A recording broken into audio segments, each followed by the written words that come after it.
On the Hill, a resolution to declare racism a public health crisis is going no further. As Fox 13's Ben Winslow reports, it's a surprising end to a piece of legislation that was championed on Capitol Hill.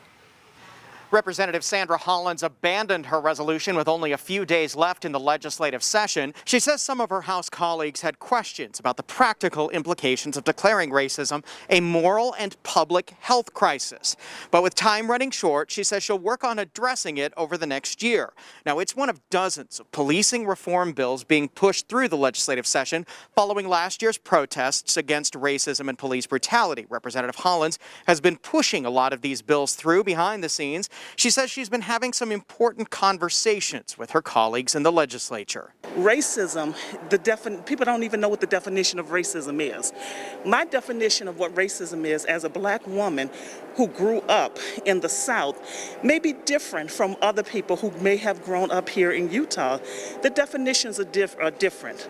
And so that's part of the conversation that we need to have. Now, Representative Hollins says she's particularly happy that a bill that requires reporting and documentation anytime an officer uses force is moving forward.